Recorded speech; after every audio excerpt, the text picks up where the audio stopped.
sawa na kayo sa pritong isda, try nyo to. Pero kung wala kayo ng isdang gagamitin ko, pwede ang sauce nito sa pritong isda lang. Isa ito sa madalas orderin natin sa mga Chinese restaurant, pero napakadali lang nitong gawin. Pwede to sa ordinaryong araw o pwede naman sa mga espesyal na okasyon. Tara, simulan na natin! Gumamit ako ng 1 kilo ng cream dory fish fillet. So, hiniwa ko lang ng maliliit, kagaya nito, pwede nyong liitan pa. Naglagay lang ako ng asin at paminta. Haluin at isunod ang cornstarch, all-purpose flour at 1 itlog.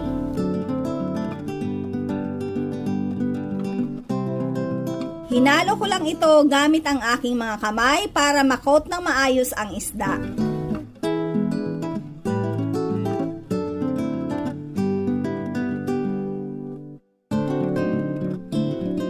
Mangangailangan din tayo dito ng red and green bell pepper, carrots at sibuyas. Timplahin muna natin ang sauce, banana ketchup, pineapple juice, sugar at gumamit din ako ng 2 pack ng Jolly Pineapple Tidbits in light syrup. Kunin muna natin dito ang syrup kasi sayang. Sabi nga nila kapag di tayo nawawalan ng idea sa kusina, yan ang Jolly Love. Magdagdag ng suka at toyo.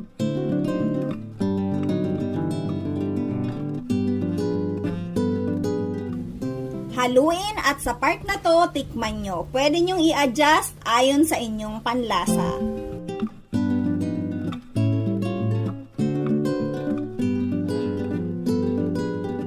Magpainit ng mantika at prituhin ang nakot na isda. Prituhin until golden brown. Repeat procedure lang.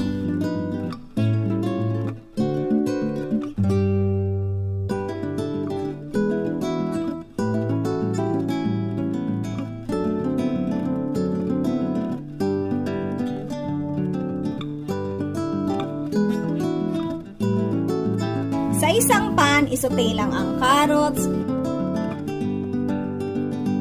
red and green bell pepper at sibuyas. I-set aside muna.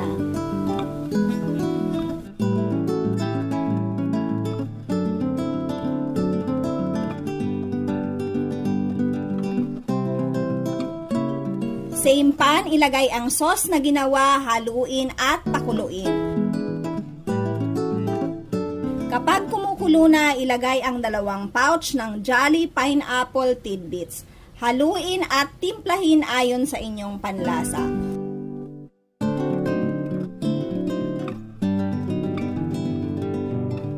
Dagdag lang ako ng kaunting asin.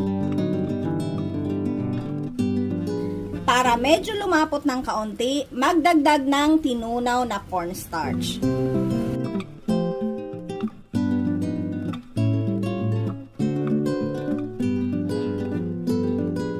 Ilagay ang prinitong isda, haluin para makot ng sauce.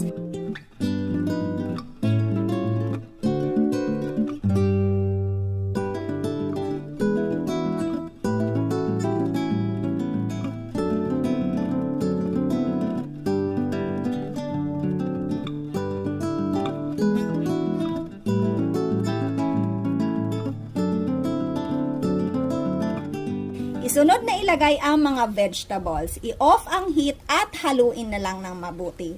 Luto na kasi ito mga mamis.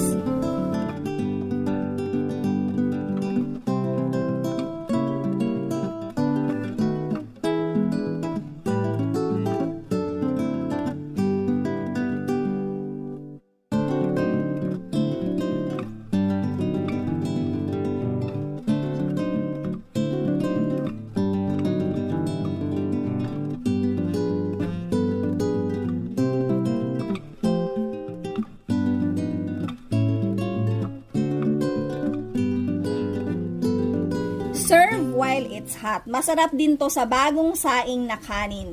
Kaya kung naghahanap kayo ng ulam idea pang everyday o pang espesyal na okasyon, try nyo to. Masarap, malasa at made with Jolly Love. Thank you for watching. See you on my next video. Enjoy!